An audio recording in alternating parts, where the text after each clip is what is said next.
Welcome everyone to Differentiating Instruction. It's not that different. And I'm Jamie Addleston Goldstein. I'll be facilitating our session today. And I am someone who's worked with Florida for a number of years, but I'm coming to you from California. And I've been working in PD for about 40 years. So it's a wonderful opportunity to talk about a subject that is near and dear to my heart. And I'm putting in the chat my bio if you'd like to learn more about me, but for now I think it's important that we get right into it. So let's talk about what you do during this session. If you'd like to ask a question, there is a Q&A option. However, I want to encourage you to go ahead and use the chat as well. We'll be doing a lot of interaction through the chat. As you probably can tell, your microphones are muted. This is a webinar versus a web shop, but we'll try to get as much interactivity in as possible. And the presentation is going to be recorded. It's being recorded even as I speak. So you'll have access to that if you'd like to take a look at it again. This is actually an excellent example of what we can do to differentiate for students who either cannot attend class or need to revisit concepts. So if we can make short screencasts for our students that they can review on their phones, this is a longer than a screencast. And I see that we have a number of people putting in their locations and welcoming each other, which is a great way to start building community. Please note that Joseph Reed has mentioned all of the materials for this session have already been archived and are put up on the IPDay site. So I will be sharing with you some of the resources throughout our time together. Let's start with the most important part of the entire session. Oh, for some reason the things are moving on their own. And that is, who are we? And getting to know your learners is the first step in being able to differentiate. So I'm going to launch a poll right now, and I'm going to give you 90 seconds to complete the poll. Note that there are 4 questions in the poll, so you have to scroll down before you can submit. And we'll just start a little music for you. Oh, this is very frustrating. I'm having a tech moment.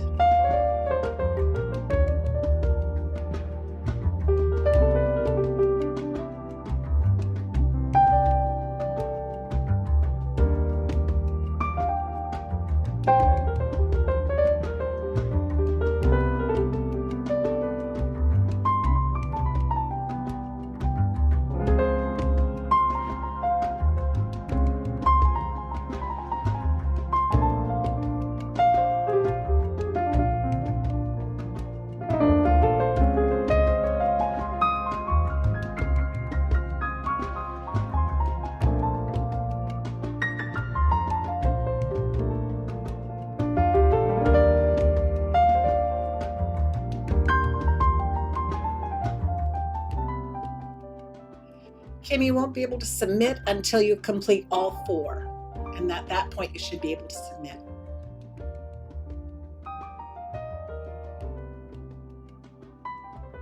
But if you're really struggling, and I understand because I'm having my own little tech moments, feel free to write your responses in the chat to the questions on the side.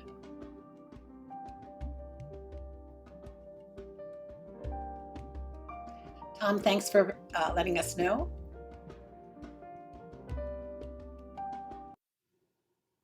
Okay, that was 90 seconds. We have about a little over half of you responding, and I understand that sometimes it takes a little longer, but we're going to go ahead and I'm going to share the results just so that we can get a general sense of who's in the room. So you can see from the poll that we have more than half of you are instructors, and several of you are also resource instructors, coordinators, administrators. We have teacher educators, and we have 3 people who said that they are equally important but not mentioned here. Notice that you primarily work with, it looks like, between multi-level beginner and multi-level foundations, but we also have all levels of multi-level. We have 5 people who are working in a homogeneous class. More power to you. And then we have ABE and ASE as well. So we also have people working with teachers. And then in terms of your environments, we've got a lot of you working in-person. And right now, in-person is something that we look at with a sense of our history of working in person. We know that we can now use, having been virtual, we know that we can make use of our learners' phones to help with different types of differentiation. So even though you're in person, don't forget that digital skills are a tremendous, and tools are a tremendous boon when working with students at different levels and with different interests. We also have people who are doing hybrid, and we have people who are doing high flex. Very new environments for us all to be working in.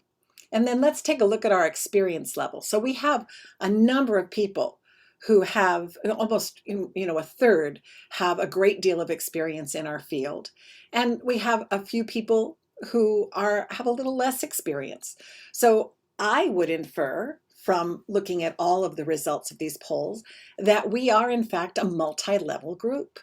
And for me to do a good job in this process, I need to be differentiating even with the work that I'm doing with you here today. So let me then ask you another question, which is, what are your interests? Let's pick one interest. So on your chat, you can see that there, let me annotate this for you to make sure you can find it. On your chat, you'll see that next to the little file paper is a little emoji figure. And if you click on that emoji figure, then you get this large set of emoji possibilities. And what I'd like you to do is type a word, or if you already know what emoji would stand for. I see Amy's got it, right? So Amy's interest is music. And I see sweets and cookies, okay? If I wanted to look for mine right now, I would probably be looking at astronomy. I'm a pretty big fan of astronomy. So I would put in a star. So let's take a look at our different interests. Go ahead and pop those in there and scan up and down. You can go ahead and scroll the chat as we're putting this in to see all the different interests we have.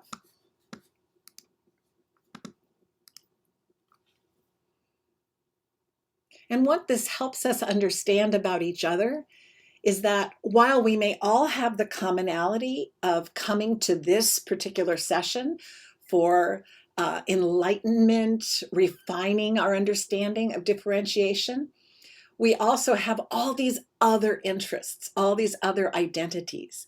And as adults, it's very important. It's important to acknowledge anybody's, but as adults in particular, we need to be able to identify and acknowledge the different elements within our classroom so that we can make our learning more meaningful. Now I see it's such a colorful chat box. So we'll keep going. You keep going on that. I'm going to continue now with our goals. We're working synchronously right now, and this professional development opportunity has two factors. It's the synchronous factor and the asynchronous factor. So within our time together, which is slightly limited, my hope is that you'll be able to identify the rationale for differentiation and 3 ways to differentiate. And then consider the elements of lesson design that support differentiated ESOL classes. Now, if you're not teaching a multi-level class, and everybody who teaches ESOL says every class is multi-level. But those of you that are teaching true broad spectrum multi-level, where you have beginning literacy all the way through advanced, you look at the teacher that has the homogeneous class and you say, you don't know multi-level. But the truth is, we all have learners of varied abilities, interests, and readiness in our classes. So I'd like you to consider what lesson design elements will help make your classes more successful for addressing those variations. And last, and certainly not least, is to be able to use the resources from this webinar to differentiate your routines and assessments. And again, to mention, I mentioned this earlier, but you do have a workbook that's part of the professional development opportunity, and that's where you'll get the asynchronous part. So after you spend some time with the workbook, I know, You put it on your coffee table, you look at it, you talk to it. But after you spent time with it and some ideas from our session, my hope is that you'll be able to go a little deeper. You'll be able to analyze your textbook lessons, your materials, and determine how best to differentiate instruction for your English learners. And again, we have some ASC ABE participants today, and although you're not identified as an ESOL class, you know that you have learners whose first language is not English. So again, that's a differentiation for your class. So hopefully you'll be able to apply. And then this is very important, but it's not something we can focus on today, and it will be something for you to focus on in your asynchronous work. How do you plan for grouping in your class that manages students with similar skills and students working together with different skills, also called likability and mixed ability? And then I would really hope that you'd be also able to take something away in looking at the workbook and reading some of the background information, what the role of learning preferences is in differentiation. Because a lot of times we hear learning preferences and learning styles associated with differentiation, but there's some controversy about that. So I'd like you to be able to read a little bit and see where you land. If you would, put a Y in the chat if you were in attendance at the session that happened last week on lesson planning. I was also part of that. Where is the workbook? It is located in the on the IPDAY site, and there's a link to it. And maybe Rachel or June, you can be more specific than I am. So I'm seeing a number of people putting Y. Feel free to put N, there's no shame. Okay, and then you've got the answer to your question about where the book is. So for those of you that were not able to attend last week or chose not to, we talked about the importance of essential questions driving instruction, that they really connect the learner, the teacher, with the bigger question, the bigger question with what it is we're going to be learning about. So basically it's, why are we learning this stuff? And so our question for today is, how do we meet the varied needs, goals, and interests of our ESOL learners without losing our minds? That's what I think the essential question is.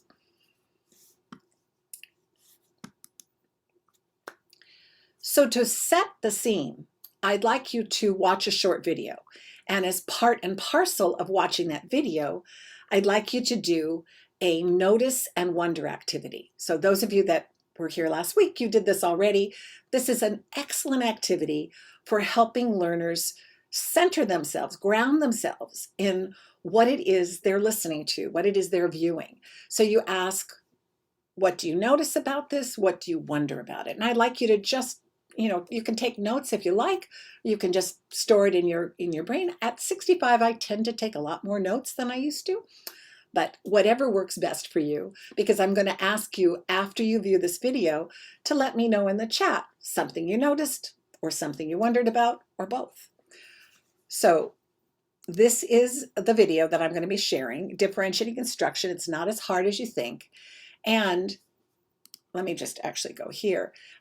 As you can see from this snippet, the adult in this picture is the teacher. What I'd like you to do is mentally adjust the size of the students you're seeing to match adult size with the teacher. So Larry Ferlazzo is a gift to our field. He offers so many resources, and this is a video he's made, but he's a middle school teacher. So he's pictured these symbols of middle schoolers. So again, you're gonna have to do a little suspension of disbelief and make some adjustments, but I know you can do it.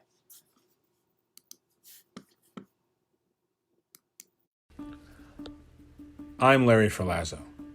Differentiating instruction. To some educators, it conjures visions of having to create a lesson for every student in the room and long nights of planning and grading.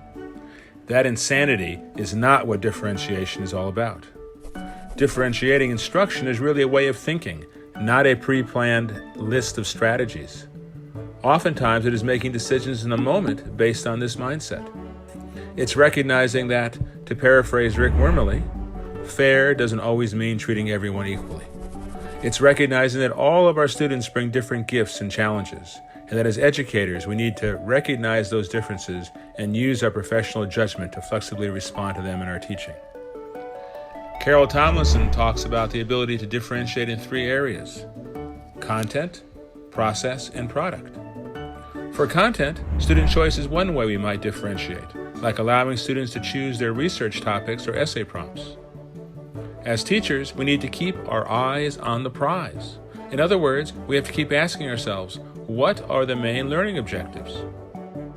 One day, my students were writing an argument essay about what would be the worst natural disaster to experience. John's head was down on the desk. He was not doing anything. I knew that he was interested in football, so I told him that he could write an essay on why his favorite team was the best.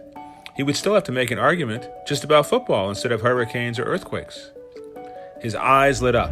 He got to work and wrote what his mother later told me was the first essay he had ever written in school. He had followed all the guidelines of a good argument essay.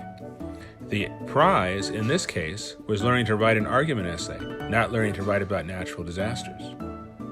To differentiate by process, teachers can change up how they group students. Sometimes a mixed ability group might work best, while sometimes it might be appropriate to have same ability groups. We might have an English proficient buddy work with an English language learner to help them out. During independent reading time in my early morning class several years ago, one student tended to fall asleep. I told him that if he wanted, he could go to the back and sit on a desk and read. Soon, several others joined him. A few days later, I saw another student dozing off. Before I could say anything, one of his classmates whispered to him, "Just go sit on a desk." Again, it's a matter of keeping our eyes on the prize. What are the learning objectives and what are the best roads to get there for different students? Teachers can also differentiate by the type of product students create. The major demonstration of learning doesn't always have to be an essay or a multiple choice test. One year I had a student who liked to doodle when other students or I were talking. I told her it was okay as long as she was doodling about the information we were discussing. She built on those doodles to create a final project that brilliantly and visually represented all the key points we had covered. When I give tests, I often give students an extra blank page where they can write anything else they remember about the topic being tested that they think is important. I often find the quality of thinking and writing better there than in response to my test questions. None of the differentiating strategies I've mentioned have created any extra work for me.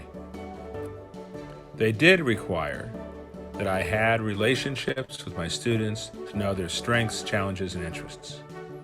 And I needed to demonstrate flexibility in my thinking. Making these strategies successful also required building a strong class culture so that some of the students were being treated differently and they understood why. And they understood that that was the only way to be truly fair. The ideas mentioned here are just a drop in the bucket. There are a zillion other ways we can support our students' gifts and challenges. We just need to keep our minds and ears open.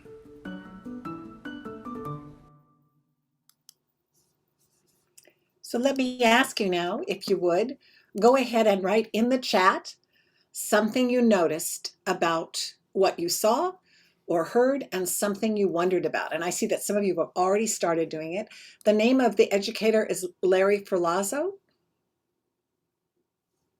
And I see that we've got some great notices already. We've got, as a teacher, you can change the subject matter as long as the learning objective is met. The content maybe, yeah.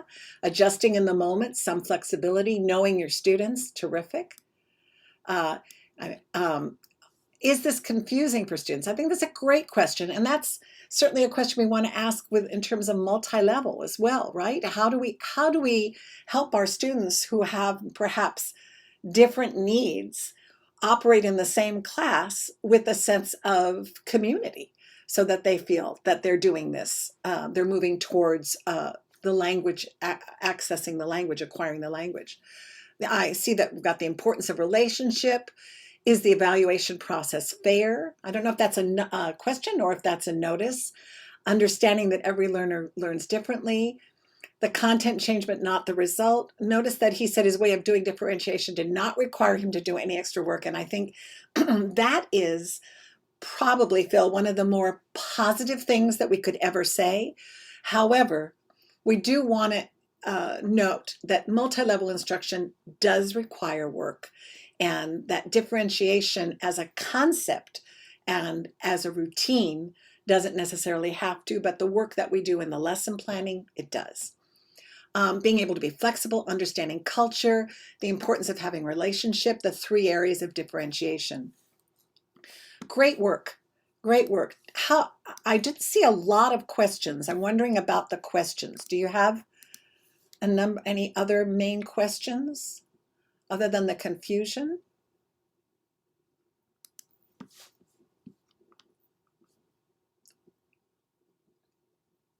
So if I'm in a classroom, what I would do, I would have you call out or use the chat to tell me what you noticed and what you wondered. And we put it all up on the board so that everyone could look at it. And we would have an opportunity to analyze how many people thought the same thing, noticed the same thing. What were the main things that came out? So that, you could really use the learners' content, basically content from the learners, to build more understanding of what it is they heard and saw. So let's take, okay, I see that we have a question. Why more teachers don't exercise their right to explore different ways to obtain the same result? And I think that comes from maybe a concern about flexibility, especially if we're working with textbooks and things seem to go in one linear direction. I think it's hard sometimes to think about veering off in another direction. But again, I think because we teach adults, we have such a gift in that we can think about our style of learning, and the awareness also that maybe what would be comfortable for us might not be right for someone else. And so that is also a level of empathy. So let's talk about that basis. And there's a question about corrections. How can differentiated instruction be initiated? And I think when we look at these examples, you might get a sense of that. And I would tell you that, yes, I got to give you a poll to find a little bit about the variations in our group today, but it's no substitute for us being together, either in a web shop setting where we can all see each other and talk to each other, or face to face, so that we can really build that community. So we are working under some constraints here today, and I hope that you will think about that when you're in your ESOL class or working with your ABA-ASE students, that importance of relationship building is at the foundation of a lot of learning. So let's start with why differentiation. We know that it's really important for us to know our learners. We really do know that. We didn't need Larry to tell us. You don't need me to tell you that. But we do need to consider, what is it we need to know about our learners? And again, identities and goals, and what topics they consider high interest. These are things that we maybe don't always target. We target the goals for sure, but the interest side of things not so much. Knowing our learners' language profiles. So we need to know what the learner's strengths and weaknesses are, but we need to know what their perceived strengths and weaknesses are, and what they perceive as their gaps, and what they believe to be their preferences in learning. So I'm presenting to you right now standing up, because if I sit, my energy level changes. So in the same way that Larry had students move and go to another part of the room if they were falling asleep, we have learners who find it hard to stay seated all the time. So building in routines that work with them moving or standing can be very helpful. Again, we might have learners for whom that's anathema, so we have to consider that as well. So in learners' readiness, we have a lot of our learners who are SLIFE. SLIFE meaning students with limited or interrupted formal education. So they may not be in a position to access or target the academic skills right off the bat. So we need to be aware of that. Oh, do you see that exciting thing that my my slides just decided to do? So I'm going to show you an example with the same learning objective of 3 ways of considering those 3 characteristics that I just shared with you: interest, profile, and readiness. So here's my learning objective. Students will be able to write a short biographical statement for the class web page. Now, here's an example. And you can read that this person has written that they're a recent immigrant, they have a background in agriculture, they currently work for a company, their interests are, and they're also. So I've given you the frame. But when I want to target learners' interests as a way to differentiate, I would need to help learners who don't see writing for a social media platform as being necessarily something that's important to them. So where else would they necessarily write a biographical statement? They might have to do that if they were applying for a job.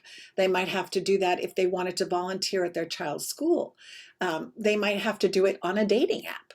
So there are a lot of different ways to make this learning objective appealing to our learners based on their interests.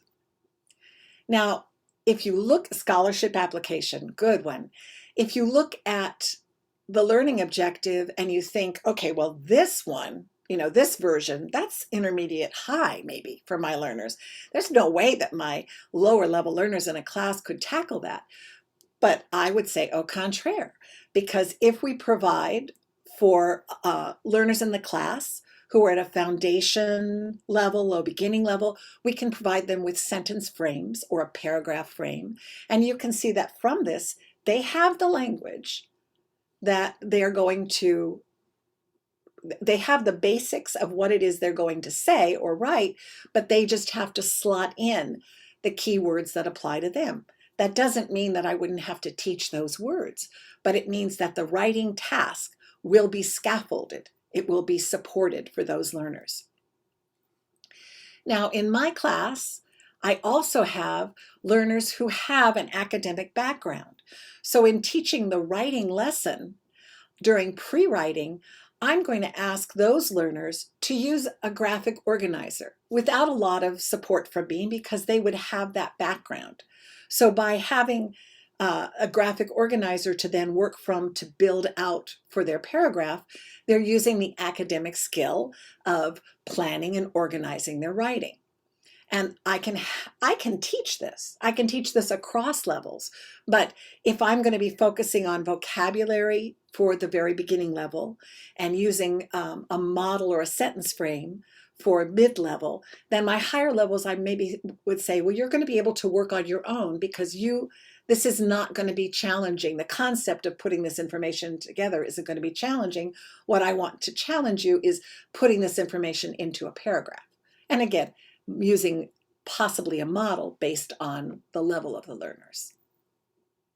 Now you heard Larry talk about, I call him first name Larry, he doesn't know me, but you heard him talk about Carol Tomlinson's point of the 3 ways that we can differentiate: content, process, and product. Let's look at content first. We can differentiate the context of what it is we're teaching. So this is something that I was developing with Los Angeles Unified.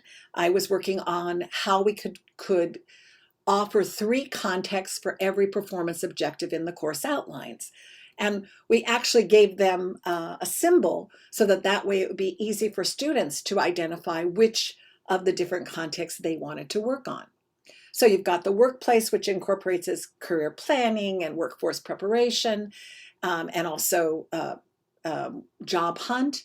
And you have self and family, which incorporates advocacy for yourself and family. It incorporates parenting, it incorporates community, and then education and training, which is more about the academic setting, the kind of language and tasks that occur there.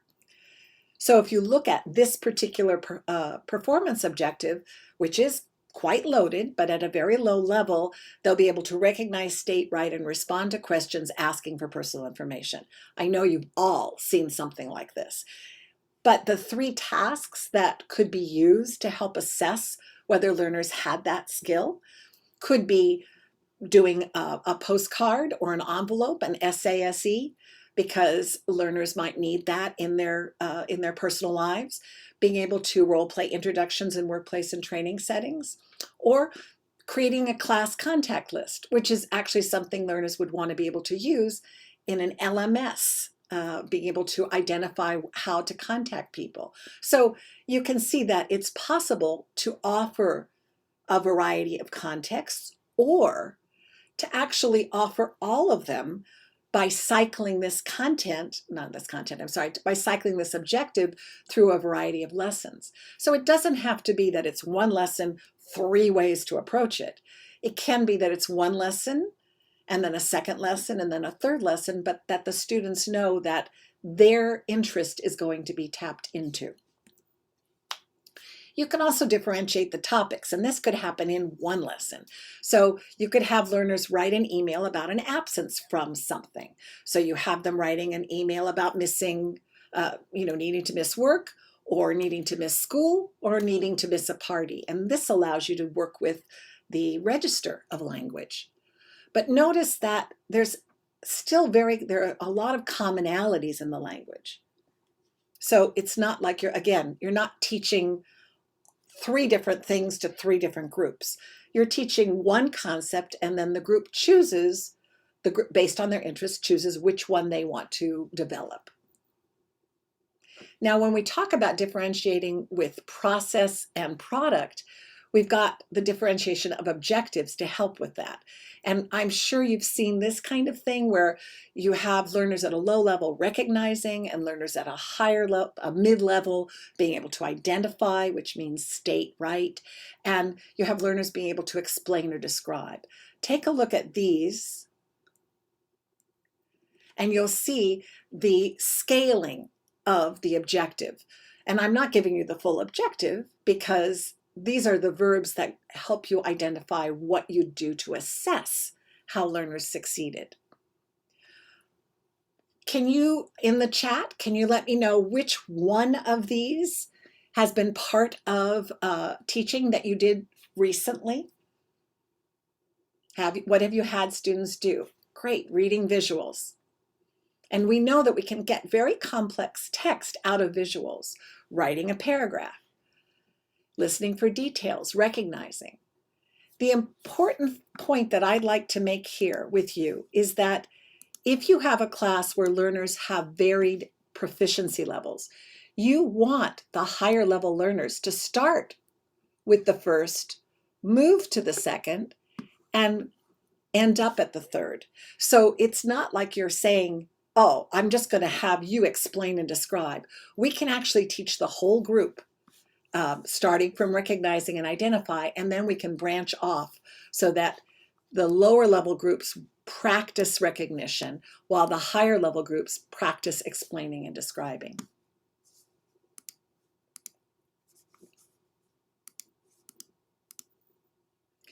I thought it might be helpful if I also shared with you how to differentiate, or ways to, not how to, but ways to differentiate instructional routines.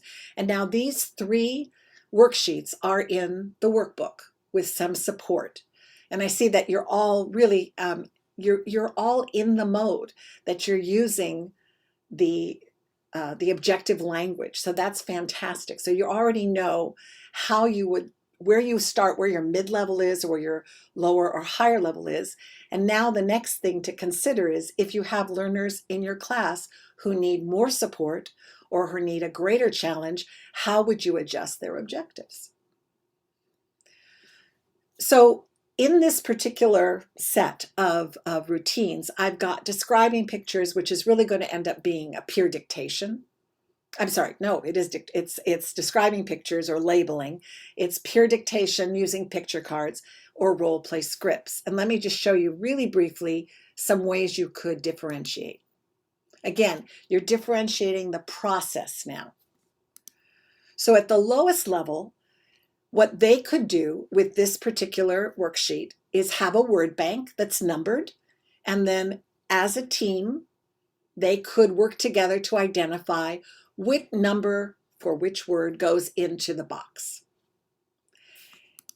The next level up they could label with words. Now, if we've imagine that we've taught all this, that we've taught this vocabulary, it could be used as an assessment ahead of time to find out what they know. But let's say that we've taught the vocabulary. Those beginners could use the words from their notes, or you could still provide a word box. The difference is they're producing not a number, not recognition, but they're producing the word in the label box. And the thing to recognize about this particular activity is that this page gets round robined, it's actually called round table, between the students in the team. So it's not just a worksheet that a student does by him or herself. It could be, but that's not how it's set up. At the high beginning, low intermediate level, the learners could be labeling, but then writing discrete sentences about what they see using the target vocabulary. And remember, for groups, for the red group and the green group, for the pre-literacy and the low beginning, it's going to take them longer. So the high beginning, low intermediate group, they're going to finish much more quickly because they have already a handle of the vocabulary. So you want them to then expand their language use.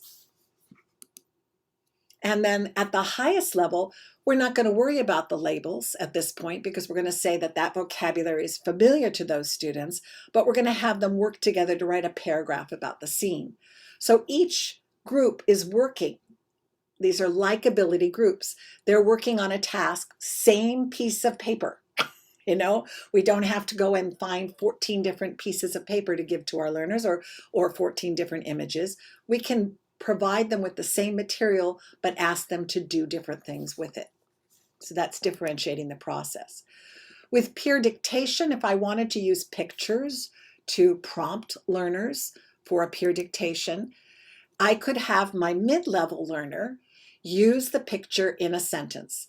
So partner A says he wears a vest at work, and partner B is writing and clarifies, a vest? And partner A says yes. So that's the concept of a peer dictation. But at the lowest level, I would just have the learners dictate the words to each other. And you can do this with a picture dictionary. You can do this with a set of words on the whiteboard. You can do this in breakout rooms with the word being written in the chat by the student who's hearing the word that his partner is dictating. Mid-level learners are dictating sentences to each other, as you see here, and higher level learners are dictating questions and more complex sentences. So again, same content, same material, different task. And just so you know, when you look at this particular page in the workbook, you'll see that this is actually a guessing game, but these are picture cards that can be used for a variety of things. And last but not least, I want to touch on the lower level patterns. I want to touch on role play because role play is something that really is a phenomenal tool in a multi-level setting.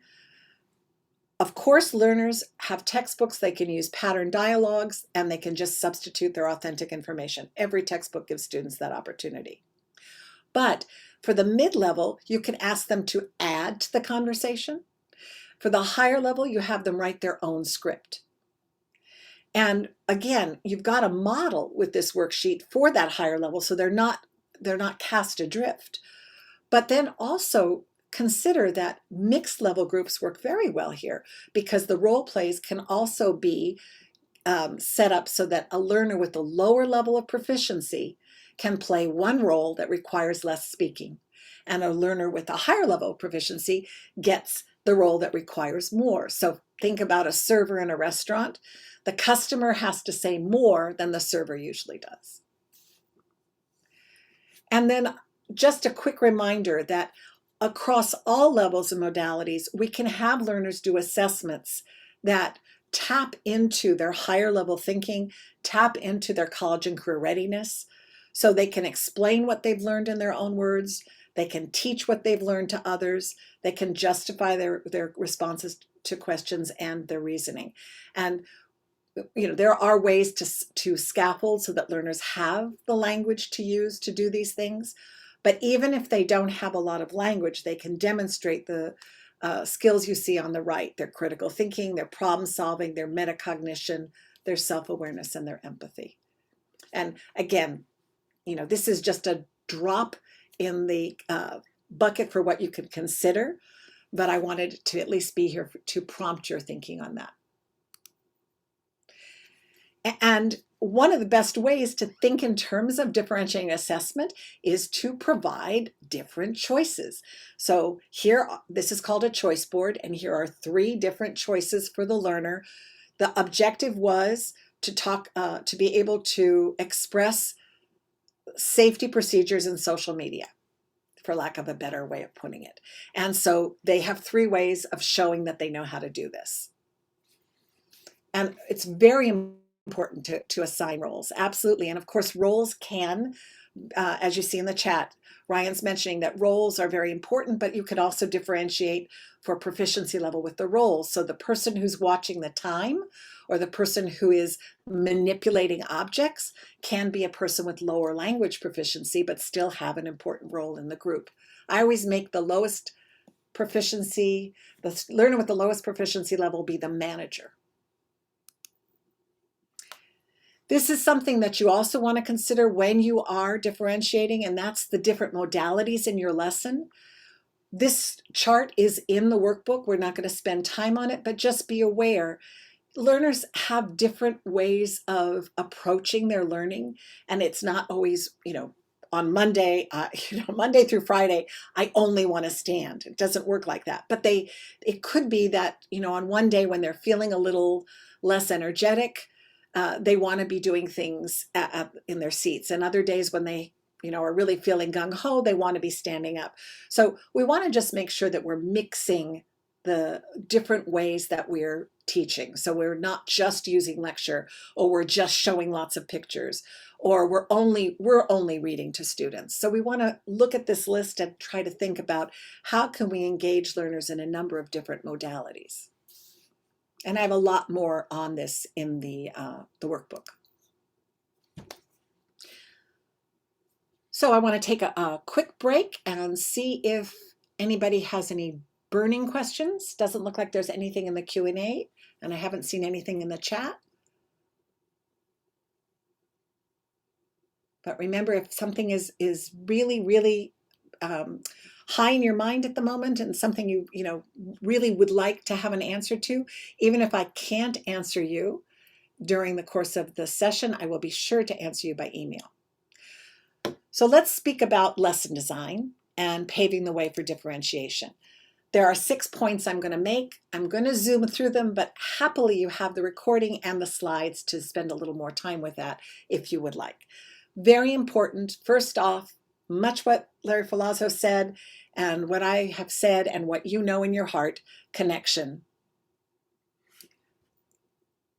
And we start our connection by using the opening, the warm-up review, and our closing to make sure that that community of learners sees themselves as connected, because even though we have different proficiency levels and different readiness levels and different interests, we are a community of learners. We also want to take that information that we learn about that community and analyze and categorize so that we can group meaningfully. So I have a lesson that has a writing skill emphasis. I'm going to divide my class as I'm planning into 3 groups, an A, B, and C group. And my beginning literacy learners are going to need my attention. And I'm going to make sure that they have a group of their own. The higher intermediates the same way. They're going to need a little more challenge, maybe a little more teacher time. So I'm going to put them in a group A and group C.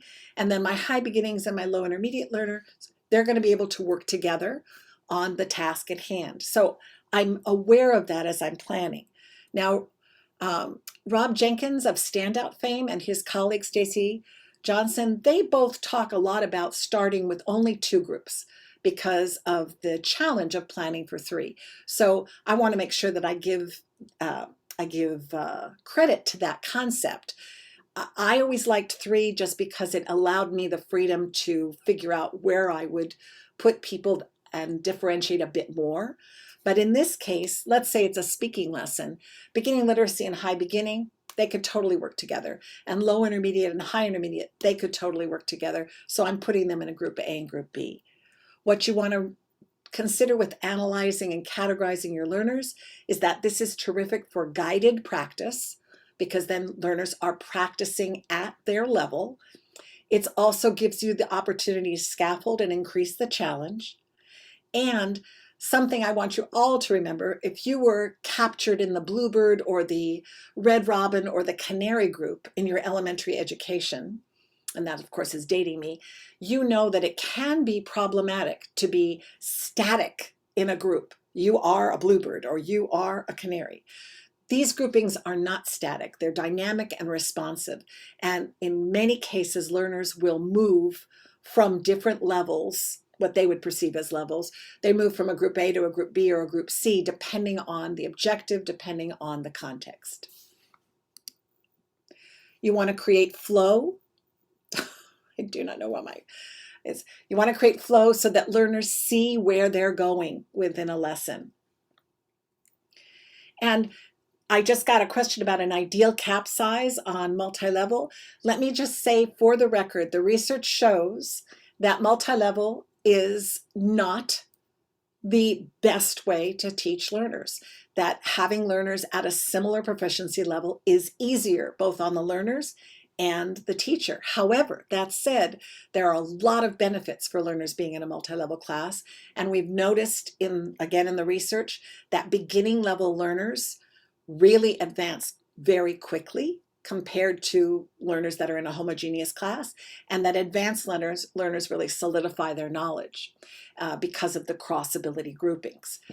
That said, it really is a matter of what you're comfortable working in. Obviously, class size, the smaller the class size, the more attention can be paid by the teacher. So I won't give a number, but I will just leave you with that.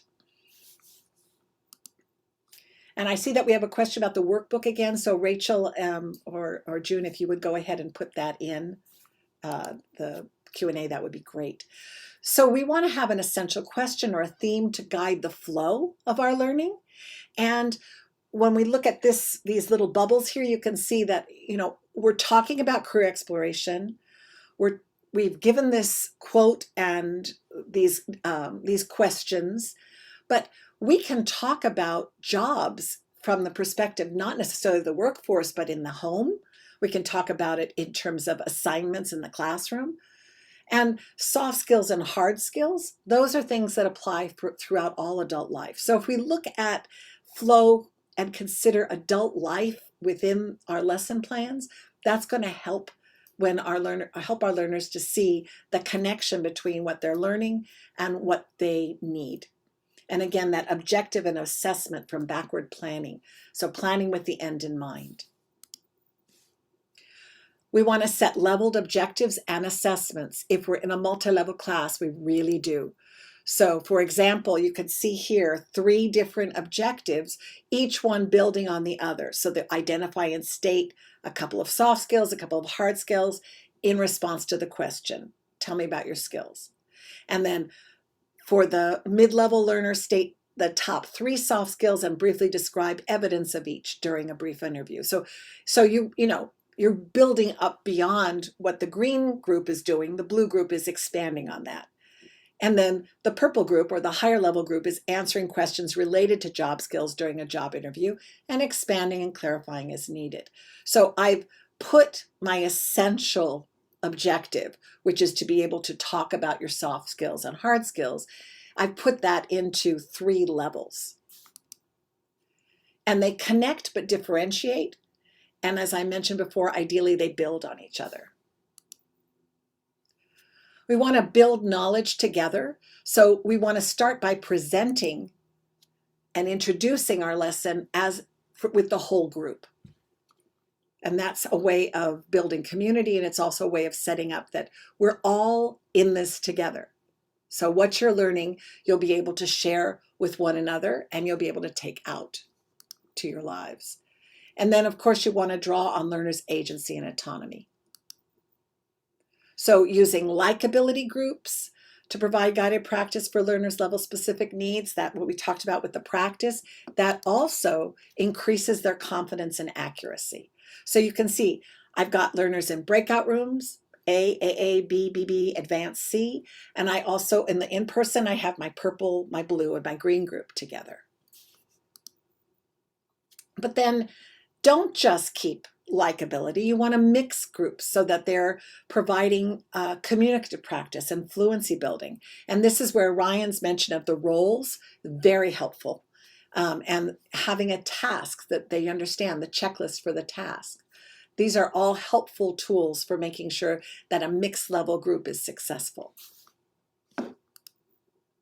Okay, I'm going to give you 60 seconds, not even, 15 seconds. Let's start with 15 seconds to see if you can recall the 6 ways that lesson design can support differentiation.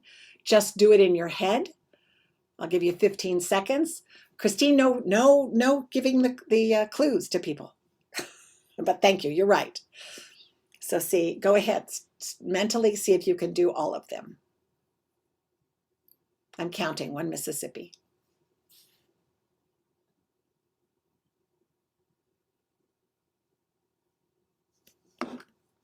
Okay, did you get them?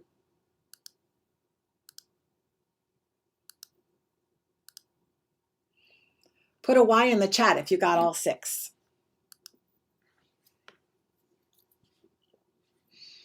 Good job, Tammy. Good job. The last one was draw on learners' agency and autonomy. So here's a quick poll real fast to see what your familiarity is with digital tools. Go ahead and take 20 seconds to fill that out.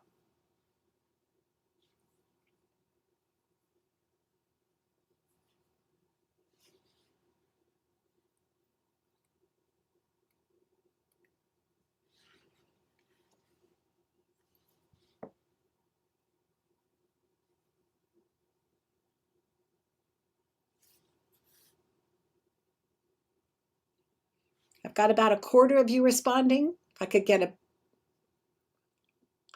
I understand if you're working corrections, you may not have access to these.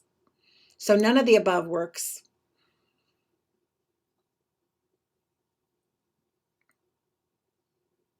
And Nearpod's a wonderful, wonderful resource, as is Discovery.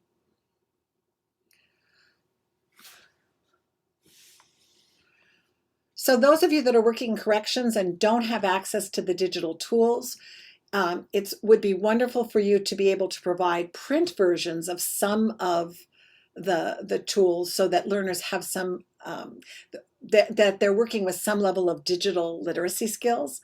But I absolutely understand, yeah, printing a lot. So let me end the poll and quickly show that our #1 tool appears to be Google Slides. And CommonLit's a great tool as well. And then we've also got a lot going with camera video recorders and smartphones. Smartphones are a wonderful, Google Docs actually beat Slides. So in the workbook, I've given you a number of links to different tools, examples of how to use different tools. And certainly, you know, a Jamboard, yes, it's digital, but in the corrections environment, you could use sticky notes in the same way that you're creating a Jamboard of sticky notes. You could do the same thing. So for example, if I want to ask my learners, what's on your heart? To start off getting to know a little bit more about how their affect. With Jamboard, you can use a sticky note. They could use a picture, which helps them differentiate. They can type, they can draw. You can do exactly the same thing with the exception of the photo. You could do the same thing in face-to-face with a whiteboard or with a piece of paper and sticky notes.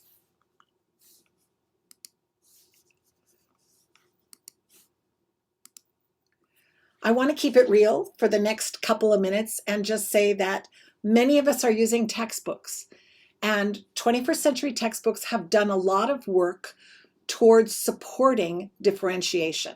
And it's important to know what tools you can look for in your textbook. So, for example, in this on this text, which is Ventures, I know many of you are using Ventures or familiar with Ventures. You have pictures, you have a labeling activity, you have a word box, you have a variety of tools right on the page that you can use as differentiation supports.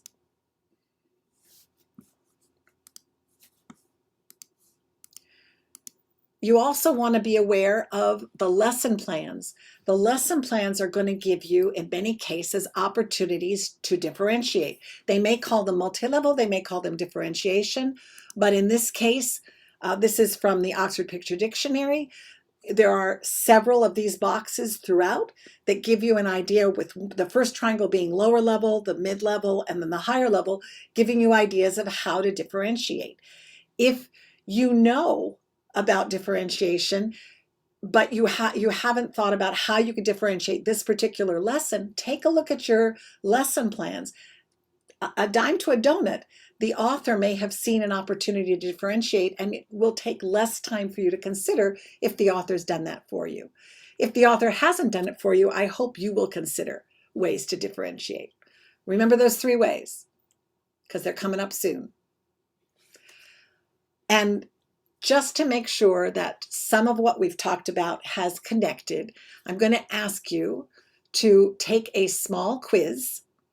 And let's do this. Let's do it with the poll, because I think that'll make it faster for you. So there are 4 questions on the poll.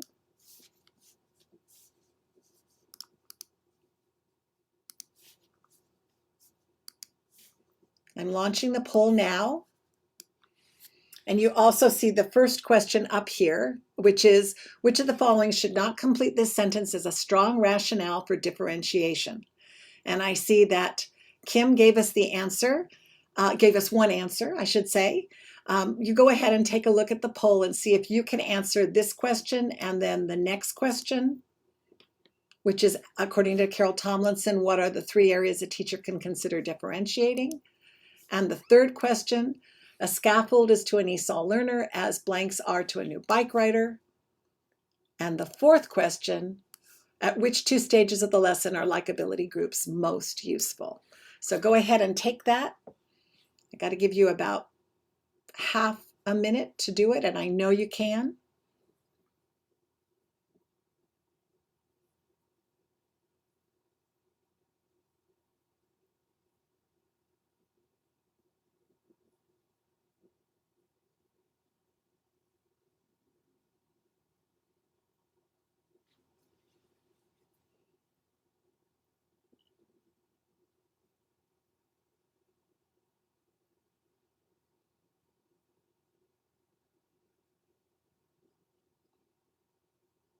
And when you get the workbook and the slides, you'll have an opportunity to take this quiz again. Mildred, I bet not. But I'm going to give you the answers, because isn't that fun? Let me see, we've got about a quarter of the group responding. I'm going to share the answers with you that they said, and we'll see if your answers agree with mine. So the first, I understand why a couple of you hit different learning preferences, but it is important to understand learning preferences. I think the one that would complete the sentence best is different hair color. We're not focused on the different hair color. And if we look at the second one, according to Carol Tomlinson, which are the 3 areas a teacher can consider differentiating, the answer to that was content, process, and product. And 3/4 of you got that right. Terrific. That doesn't mean that you can't differentiate for different interests like ESOL, math, and civics, or different tasks, categorizing, matching, and sequencing. However, Tomlinson said that the 3 areas are content, process, and product.